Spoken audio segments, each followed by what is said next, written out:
السلام علیکم دوستوں، امید ہے آپ سب خیریت سے ہوں گے۔ ہم پڑھ رہے ہیں نبی کریم صلی اللہ علیہ وسلم کی زندگی کے بارے میں کتاب حیات طیبہ، اور آج ہم پڑھ رہے ہیں نجاشی کا ایمان لانا اور حضرت حمزہ رضی اللہ تعالی عنہ کا ایمان لانے کا واقعہ۔ بسم اللہ الرحمن الرحیم۔ نجاشی کا ایمان۔ دوسرے دن قریش نے ایک اور چال چلی، دربار میں جا کر کہا کہ ذرا ان مسلمانوں سے تو پوچھئے کہ یہ حضرت عیسیٰ کے بارے میں کیا عقیدہ رکھتے ہیں۔ یہ لوگ جانتے تھے کہ مسلمان تو عیسائیوں کے خلاف حضرت عیسیٰ علیہ السلام کو اللہ کا بیٹا کہنے کے بدلے مریم کا بیٹا کہتے ہیں، اور جب یہ بات نجاشی کے سامنے آئے گی تو وہ ضرور مسلمانوں سے برگشتہ ہو جائیں گے۔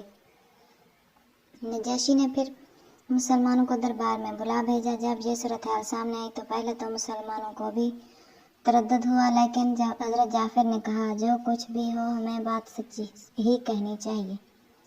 چنانچہ حضرت جعفر رضی اللہ تعالیٰ نے بھرے دربار میں اعلان فرمایا کہ ہمارے پیغمبر صلی اللہ علیہ وسلم نے ہمیں بتایا ہے کہ حضرت عیسیٰ علیہ السلام خدا کے بندے اور اس کے پیغمبر تھے۔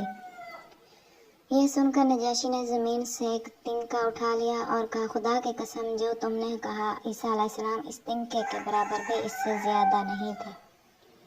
اس طرح قریش کا یہ داؤ بھی ناکام ہو گیا۔ نجاشی نے حضرت جعفر اور آپ صلی اللہ علیہ وسلم کے ساتھیوں کو عزت کے ساتھ اپنے ملک میں رہنے کی اجازت دی، اور اس نے حضرت صلی اللہ علیہ وسلم کی نبوت کی تصدیق کر کے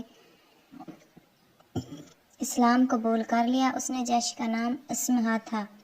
جب اس کا انتقال ہوا تو حضرت صلی اللہ علیہ وسلم نے غائبانہ طور پر اس کی نماز جنازہ پڑھی۔ رفتہ رفتہ تقریباً 83 مسلمان حبشہ کو ہجرت کر گئے۔ حضرت حمزہ کا ایمان۔ مکہ میں ایک طرف قریش کے مظالم تھے، دوسری طرف حضرت صلی اللہ علیہ وسلم اور آپ کے ساتھیوں کے صبر و استقامت کا مظاہرہ تھا، اور اس کشمکش کے دوران میں مکے کے بہترین انسان کھنچ کھنچ کر اسلام کے دائرے میں داخل ہو رہے تھے۔ حضرت حمزہ آپ صلی اللہ علیہ وسلم کے چچا تھے، لیکن ابھی تک مسلمان نہیں ہوئے تھے۔ حضرت صلی اللہ علیہ وسلم کے مخالفین جس بے رحمی کے ساتھ حضرت صلی اللہ علیہ وسلم سے پیش آتے تھے، اسے اپنے تو کیا بیگانے بھی نہیں دیکھ سکتے تھے۔ ایک دن ابو جہل حضرت صلی اللہ علیہ وسلم کے ساتھ انتہائی گستاخی سے پیش آئے۔ حضرت حمزہ شکار کو گئے ہوئے تھے۔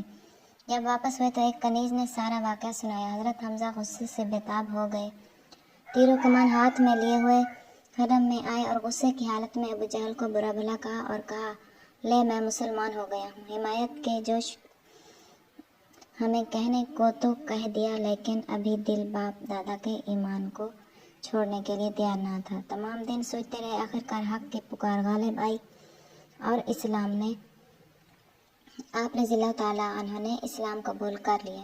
یہ واقعہ 5 نبوی کا ہے۔ اس کے چند دن بعد ہی حضرت عمر رضی اللہ تعالیٰ عنہ نے اسلام قبول کر لیا۔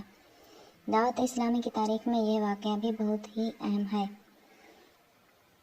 آج کی ہماری یہ ویڈیو یہاں پر ختم ہوتی ہے۔ ہم اپنی اگلی ویڈیو کے ساتھ پھر آپ کی خدمت میں حاضر ہوں گے۔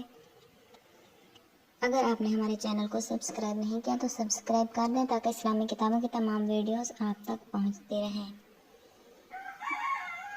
اللہ حافظ۔